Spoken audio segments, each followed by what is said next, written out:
नमस्कार दोस्तों, आज हम एनसीईआरटी क्लास 10th की हिस्ट्री का चैप्टर 4 पढ़ने जा रहे हैं। इससे पहले हम 3 चैप्टर पढ़ चुके हैं। ठीक है, तो चलो दोस्तों, आज चैप्टर है 4, नाम है औद्योगिकरण का युग। तो चलो दोस्तों शुरू करते हैं। चित्र है एक dawn of the century, E T Paul music company, New York, America, England 1900। E T Paul music company ने सन 1900 में संगीत की एक किताब प्रकाशित की थी, जिसकी जिल्द पर दी गई तस्वीरें नई सदी के उदय, डॉन ऑफ द सेंचुरी चित्र का ऐलान किया था। जैसा कि आप इस चित्र में देख सकते हैं, तस्वीर के मध्य में एक देवी जैसी तस्वीर है। यह देवी हाथ में नई शताब्दी की दर्जा लिए प्रगति का फरिश्ता दिखाई देती है। उसका एक पांव पंखों वाले पहिए पर टिका हुआ है। यह पहिया समय का प्रतीक है। उसकी उड़ान भविष्य की ओर है। उसके पीछे उन्नति के चिन्ह तैर रहे हैं। रेलवे, कैमरा, मशीनें, प्रिंटिंग प्रेस और कारखाना, मशीन और तकनीक का यह महिमा मंडन एक अन्य तस्वीर में और भी ज़्यादा साफ दिखाई देता है। यह तस्वीर एक व्यापारिक पत्रिका के पन्नों पर 100 साल से भी पहले छपी थी। चित्र 2 देखेंगे। इस तस्वीर में 2 जादूगर दिखाए गए हैं। ऊपर वाले हिस्से में प्राच्य ओरिएंट इलाके का अलादीन है, जिसने अपने जादुई चिराग को रगड़कर एक भव्य महल का निर्माण कर दिया है। नए शब्द देखते हैं। प्राच्य, भूमध्य सागर पूर्व में स्थित देश। आमतौर पर यह शब्द एशिया के लिए इस्तेमाल किया जाता है। पश्चिमी नजरिए में प्राच्य इलाके पूर्व आधुनिक, पारंपरिक, रहस्यमयी थे। नीचे एक आधुनिक मैकेनिक है जो अपने आधुनिक औजारों से एक नया जादू रच रहा है। वह पुल, पानी के जहाज, मीनार और गगनचुंबी इमारतें बनाता है। अलादीन पूर्व और अतीत का प्रतीक है। मैकेनिक पश्चिम और आधुनिकता का। यह तस्वीरें आधुनिक विश्व की विजय गाथा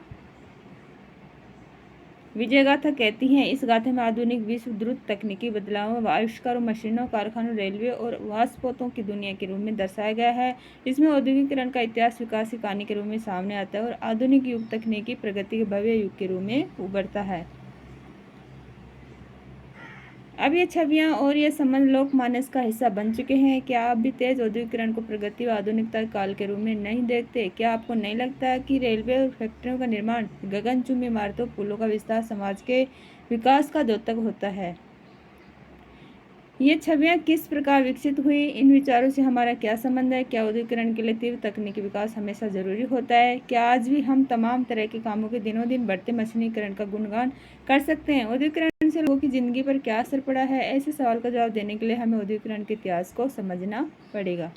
चित्र देख लेते हैं। चित्र 2 जादूगर इंग्लैंड प्रिंटर्स में प्रकाशित 26 जनवरी 1901।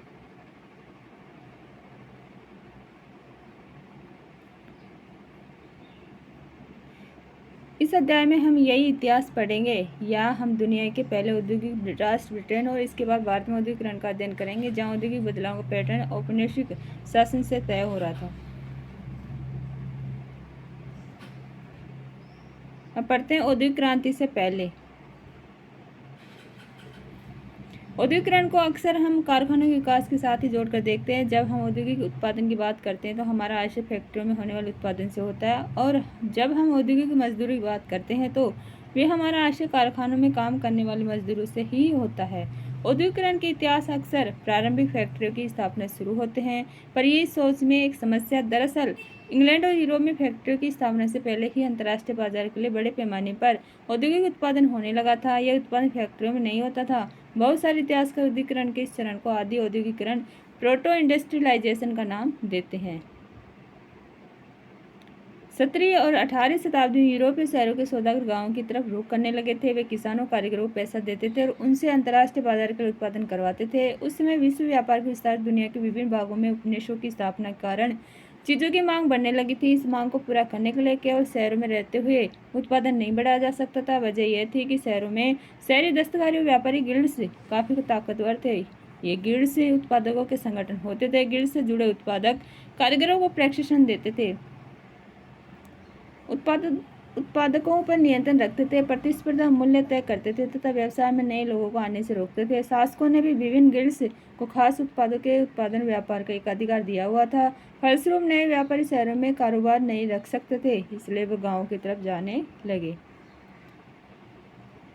गांव में गरीब काश्तकार दस्तकार सौदागरों के लिए काम करने लगे। जैसा कि आपने पिछले साल की पाठ्य पुस्तक में देखा है, यह एक ऐसा समय था जब खुले खेत खत्म होते जा रहे थे और कॉमन्स की बाड़ाबंदी की जा रही थी। अब तक अपनी रोजी रोटी के लिए साझा जमीनों से जलावन की लकड़ी, बोरियां, सब्जियां, भूसा और चारा आदि बीनकर काम चलाने वाले छोटे किसान, काटेजर और गरीब किसान आमदनी के नए स्रोत ढूंढ रहे थे। बहुतों के पास छोटे मोटे खेत तो थे, लेकिन उनसे घर के सारे लोगों का पेट नहीं भर सकता था। इसलिए जब सौदागर वहां आए और उन्हें माल पैदा करने के लिए पैसे की रकम दी तो किसान फौरन तैयार हो गए। सौदागरों के लिए काम करते हुए वे गांव में ही रहते हुए अपने छोटे छोटे खेतों को ही संभाल सकते थे। चित्र 3, 18वीं सदी में कताई। आप देख सकते हैं कि परिवार के सभी सदस्य धागा बनाने काम में लगे हैं। ध्यान से देखिए कि एक चरखे पर केवल एक ही तकली बन रही है।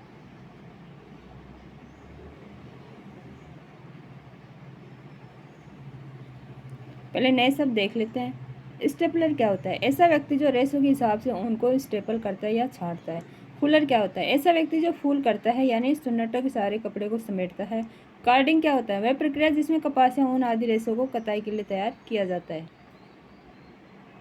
इस आदि औद्योगिक उत्पादन से होने वाली आमदनी ने खेती के कारण सिमरती आय में बड़ा सहारा दिया। अब उन्हें पूरे परिवार के श्रम संसाधन के इस्तेमाल का मौका भी मिल गया।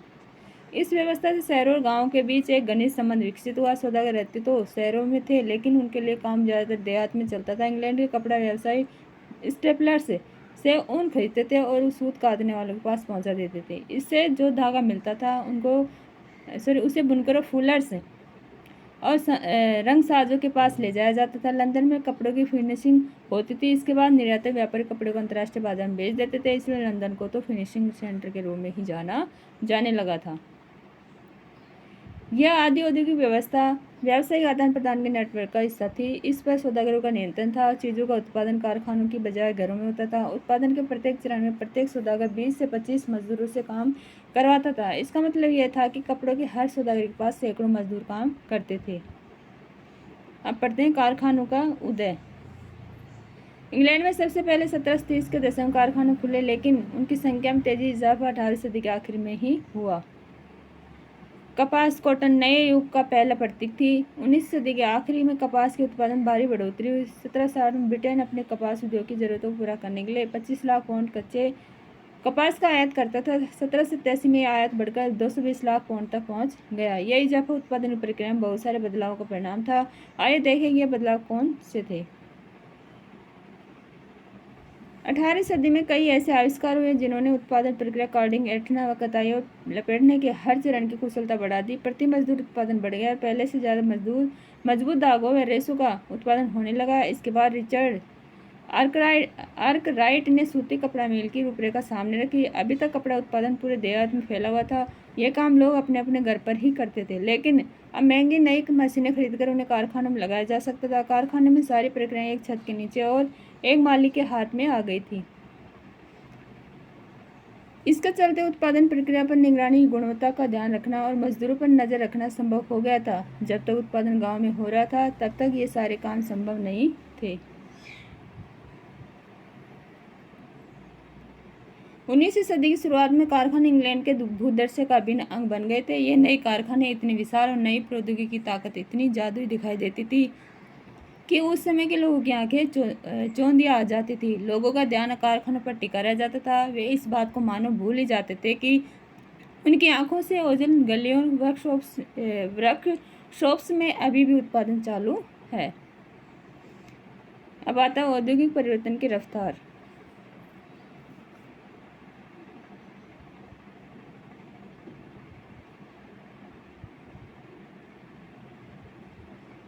औद्योगिकरण की प्रक्रिया कितनी तेज थी? क्या औद्योगिकरण का मतलब केवल फैक्ट्री उद्योग विकास तक ही सीमित होता है?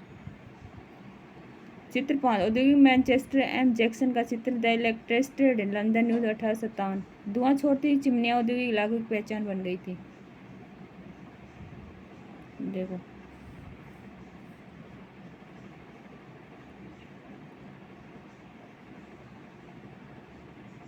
पहला सूती उद्योग, कपास उद्योग ब्रिटेन के सबसे फैलते फूलते उद्योग थे। तेजी से बढ़ता हुआ कपास उद्योग 1840 दशक था। औद्योगिकरण के पहले चरण में सबसे बड़ा उद्योग बन चुका था। इसके बाद लोहा और स्टील उद्योग आगे निकल गए। 1840 दशक तक दशक से इंग्लैंड में और 1860 के दशक से उसके उपनिवेशों में रेलवे का विस्तार होने लगा था। फलस्वरूप लोहे और स्टील की जरूरत तेजी से बढ़ी। 1877 तक ब्रिटेन के लोहा स्टील निर्यात का मूल्य लगभग 7.7 करोड़ पाउंड हो गया था। यह राशि इंग्लैंड के कपास निर्यात के मूल्य से दोगुनी थी।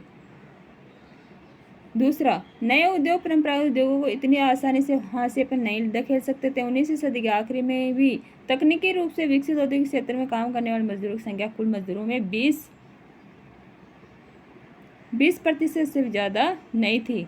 कपड़ा उद्योग एक गतिशील उद्योग था, लेकिन उसके उत्पादन का बड़ा हिस्सा कारखानों नहीं बल्कि घरेलू इकाइयों में होता था। तीसरा, यद्यपि परंपरागत उद्योगों में परिवर्तन की गति भाप से चलने वाली सूती और धातु उद्योगों से तय नहीं हो रही थी, लेकिन ये परंपरागत उद्योग पूरी तरह ठहराव की अवस्था में नहीं थे। खाद्य प्रसंस्करण, निर्माण, पोल्ट्री, कांच के काम, चर्म शोधन, फर्नीचर, औजारों के उत्पादन जैसे बहुत सारे गैर मशीनी क्षेत्रों में जो तरक्की हो रही थी वह मुख्य रूप से साधारण और छोटे छोटे आविष्कारों का ही परिणाम थी। चौथा, प्रौद्योगिकी के बदलाव की गति धीमी थी क्योंकि भूदर्शय पर यह बदलाव नाटकीय तेजी से नहीं फैले। नई तकनीक महंगी थी। सौदागर व व्यापारी उनके इस्तेमाल के सवाल पर फूंक फूंक कर कदम बढ़ाते थे। मशीनें अक्सर खराब हो जाती थी और उनकी मरम्मत पर काफ़ी खर्चा आता था।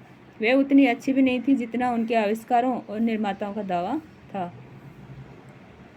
इस बात को समझने के लिए आइए बाप के इंजन का उदाहरण लें। जेम्स वाट ने न्यूकोमन द्वारा बनाए गए बाप के इंजन में सुधार किए और 1871 में नए इंजन को पेटेंट करा लिया। इस मॉडल का उत्पादन उनके दोस्त उद्योगपति मैथ्यू बोल्टन ने किया, पर सालों तक उन्हें कोई खरीदार नहीं मिला। 19वीं सदी की शुरुआत तक पूरे इंग्लैंड में बाप के सिर्फ 321 इंजन थे। इनमें से 80 इंजन सूती उद्योगों में, 9 ऊन उद्योगों में और बाकी खनन, नया निर्माण और लोहे कार्य में इस्तेमाल हो रहे थे। और किसी उद्योग में बाप के इंजनों का इस्तेमाल काफ़ी समय बाद तक भी नहीं हुआ। यानी मजदूरों की उत्पादन क्षमता को कई गुना बढ़ाने की संभावना वाली सबसे शक्तिशाली प्रौद्योगिकी को अपनाने में उद्योगपति बहुत हिचकिचा रहे थे। अब इतिहासकार इस बात को मानने लगे हैं कि 19वीं सदी के मध्य का औसत मजदूर मशीनों पर काम करने वाला नहीं बल्कि परंपरागत कारीगर मजदूर भी ही होता था। चित्र 7, 1830 की एक कताई फैक्ट्री। आप देख सकते हैं किस तरह भाप की ताकत से चलने वाले विशालकाय पहिए एक साथ सैकड़ों तकले को घुमाने लगते हैं।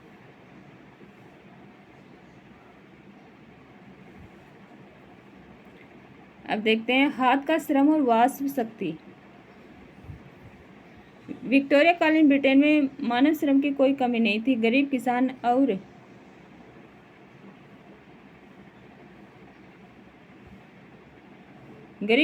और बेकार लोग कामकाज की तलाश में बड़ी संख्या में शहरों को जाते थे। जैसा कि आप आगे जानेंगे, जब श्रमिकों की बहुतायत होती है तो वेतन गिर जाते हैं। इसलिए उद्योगपतियों को श्रमिकों की कमी या वेतन के मद में भारी लागत जैसी कोई परेशानी नहीं थी। उन्हें ऐसी मशीनों में कोई दिलचस्पी नहीं थी जिनके कारण मजदूरों से छुटकारा मिल जाए और जिन पर बहुत ज़्यादा खर्चा आने वाला हो।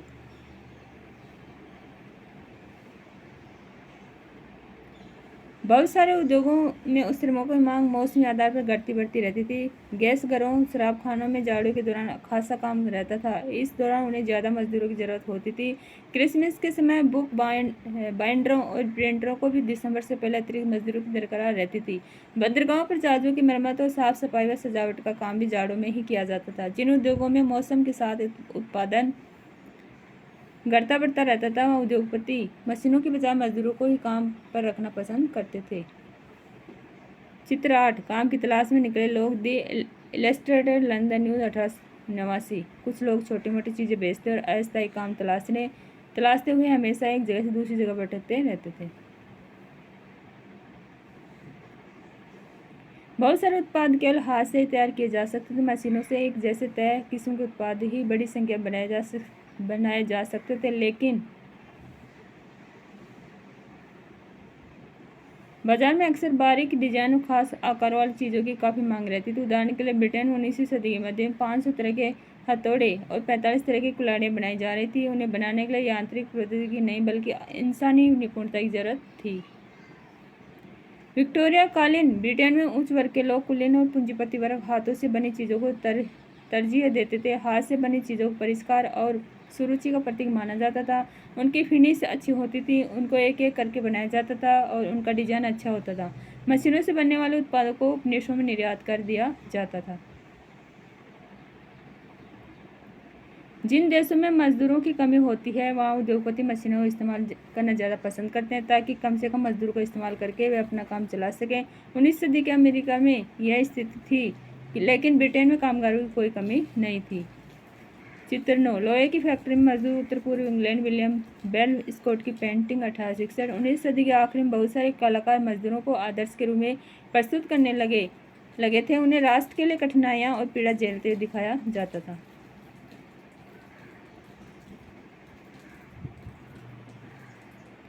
मजदूरों की जिंदगी। बाजार में श्रम की बहुतायत से मजदूरों की जिंदगी प्रभावित हुई। जैसे ही नौकरियों की खबर गांव में पहुंची, सैकड़ों की तादाद में लोगों के हुजूम शहरों। चित्र 10, बेघर और भूखे। सैमुअल ल्यूक फिल्डेस की पेंटिंग 1874। इस पेंटिंग में दर्शाया गया है कि लंदन में बेघर लोग एक कामगार वर्क हाउस में रात भर ठहरने के टिकट के लिए अर्जी दे रहे हैं। ये आश्रय स्थल बेसहारा सड़कों पर रहने वाले आवाराओं और यहाँ भटकते लोगों के लिए गरीब कानून आयुक्त की देखरेख में चलाए जाते थे। इन वर्क हाउसों में रहना जिल्लत की बात थी। हर एक की डॉक्टरी जांच करके ये पता लगाया जाता था कि व्यक्ति बीमार तो नहीं है, उनका शरीर पूरी तरह साफ है या नहीं, और उनके कपड़े मैले तो नहीं हैं। उन्हें कठोर परिश्रम भी करना पड़ता था।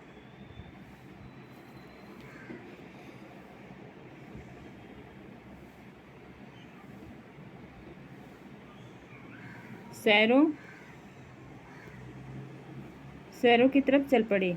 नौकरी मिलने की संभावना यारी दोस्ती कुनबे कुटुंब के जरिए जान पहचान पर निर्भर करती थी। अगर किसी कारखाने में आपका रिश्तेदार दोस्त लगा हुआ है तो नौकरी मिलने की संभावना ज़्यादा रहती थी। सबके पास ऐसे सामाजिक संपर्क नहीं होते थे। रोजगार चाहने वाले बहुत सारे लोगों को हफ्तों इंतजार करना पड़ता था। वे पुलों के नीचे या रैन बसेरों में रातें काटते थे। कुछ बेरोजगार शहर में बने निजी रैन बसेरों में रहते थे। बहुत सारे निर्धन कानून विभाग द्वारा चलाए जाने वाले अस्थायी बसेरों में रुकते थे।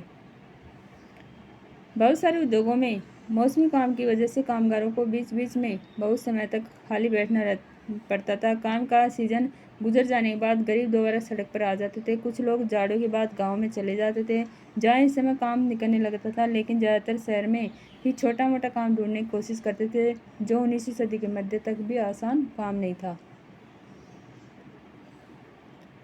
19वीं सदी की शुरुआत में वेतन में कुछ सुधार आया, लेकिन इससे मजदूरों की हालत में बेतहारी का पता नहीं चलता। औसत आंकड़ों से अलग अलग व्यवसाय के बीच आने वाले फर्क और साल दर साल होने वाले उतार चढ़ाव छिपे रह जाते थे। मिसाल के तौर पर जब लंबे नेपोलियनी युद्ध के दौरान कीमतें तेजी से बढ़ी तो मजदूरों के आय के वास्तविक मूल्य में भारी कमी आ गई। अब उन्हें वेतन तो पहले जितना मिलता था, लेकिन उससे वे पहले जितनी चीज़ें नहीं खरीद सकते थे। मजदूरों की आमदनी भी सिर्फ वेतन दर पर ही निर्भर नहीं होती थी, रोजगार की अवधि भी बहुत महत्वपूर्ण थी। मजदूरों की औसत दैनिक आय उससे तय होती थी कि उन्होंने। चित्र 11, स्पिनिंग जेनी टी निकलसन द्वारा बनाया गया रेखा चित्र 1835। ध्यान से देखिए कि एक ही पहिए से कितनी सारी तकलियाँ घूमने लगती थी। ये तकलियाँ हैं।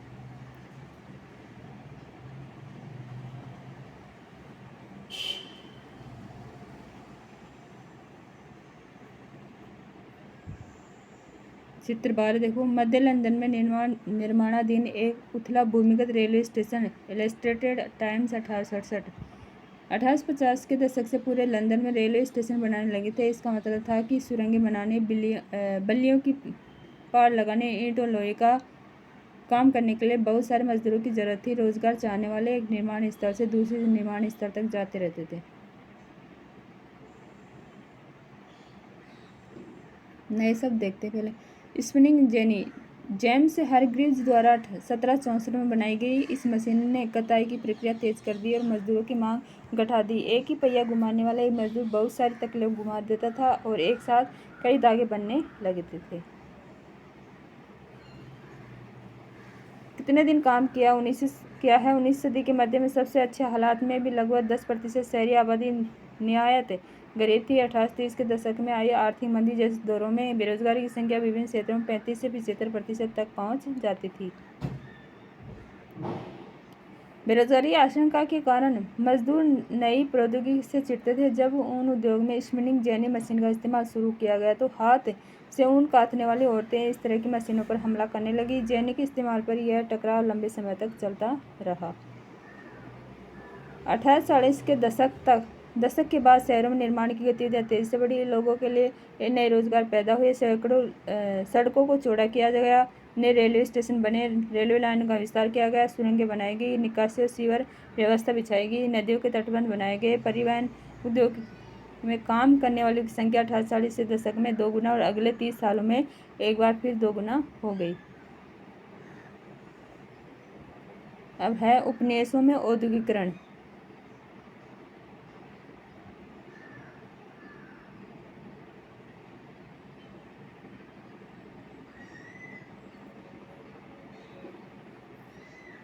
आइए अब भारत पर नज़र डालें और देखें कि एक उपनिवेश का औद्योगिकरण कैसे होता है। यहाँ भी हम कारखाना उद्योग के साथ साथ गैर मशीनी क्षेत्र पर भी ध्यान देंगे। हमारा अध्ययन मुख्य रूप से कपड़ा उद्योग तक ही सीमित रहेगा। भारतीय कपड़े का युग। मशीन उद्योगों के युग से पहले अंतर्राष्ट्रीय कपड़ा बाजार में भारत के रेशमी और सूती उत्पादों का ही दबदबा रहता था। बहुत सारे देशों में मोटा कपास पैदा होता था, लेकिन भारत में पैदा होने वाला कपास महीन किस्म का था। आर्मेनियन और फारसी सौदागर पंजाब से अफगानिस्तान, पूर्वी फारस और मध्य एशिया के रास्ते यहाँ की चीज़ें लेकर जाते थे। यहाँ के बने महीन कपड़ों के थान ऊँटों की पीठ पर लादकर पश्चिमोत्तर सीमा से पहाड़ी दर्रों और रेगिस्तानों के पार ले जाए जाते थे। मुख्य पूर्व औपनिवेशिक बंदरगाहों से फलता फूलता समुद्री व्यापार चलता था। गुजरात के तट पर स्थित सूरत बंदरगाह के जरिए भारत खाड़ी और लाल सागर के बंदरगाहों से जुड़ा हुआ था। कोरोमंडल तट पर मछलीपट्टनम और बंगाल में हुगली के माध्यम से भी दक्षिण पूर्व एशियाई बंदरगाहों के साथ खूब व्यापार चलता था। निर्यात व्यापार के इस नेटवर्क में बहुत सारे भारतीय व्यापारी बैंकर सक्रिय थे। वे उत्पादन में पैसा लगाते थे, चीज़ों को लेकर जाते थे और निर्यातकों को पहुंचाते थे। माल बेचने वाले आपूर्ति सौदागरों के जरिए बंदरगाह नगर देश के भीतरी इलाकों से जुड़े हुए थे। ये सौदागर बुनकरों को पेशी देते थे। बुनकरों से तैयार कपड़ा खरीदते थे और उसे बंदरगाहों तक पहुंचाते थे। बंदरगाह पर बड़े जहाज मालिक और निर्यात व्यापारियों के दलाल कीमत पर मोलभाव करते थे और आपूर्ति सौदागरों से माल खरीद लेते थे। 1750 के दशक तक भारतीय सौदागरों नियंत्रण वाला यह नेटवर्क टूटने लगा था। यूरोपीय कंपनियों की ताकत बढ़ती जा रही थी। पहले उन्होंने स्थानीय दरबारों से कई तरह की रियायतें हासिल की और उसके बाद उन्होंने व्यापार पर इजारादारी अधिकार प्राप्त कर लिए। इससे सूरत और हुगली दोनों पुराने बंदरगाह कमजोर पड़ गए। इन बंदरगाहों से होने वाले निर्यात से नाटकीय कमी आई। पहले जिस कर्जे से व्यापार चलता था वह खत्म होने लगा। धीरे धीरे स्थानीय बैंकर दिवालिया हो गए। 17वीं सदी के आखिरी सालों में सूरत बंदरगाह से होने वाले व्यापार का कुल मूल्य 1.6 करोड़ रुपए था। 1740 के दशक तक यह गिरकर केवल 30 लाख रुपए तक रह गया था। चित्र 13 सूरत में एक इंग्लिश फैक्ट्री। 17वीं सदी का चित्र।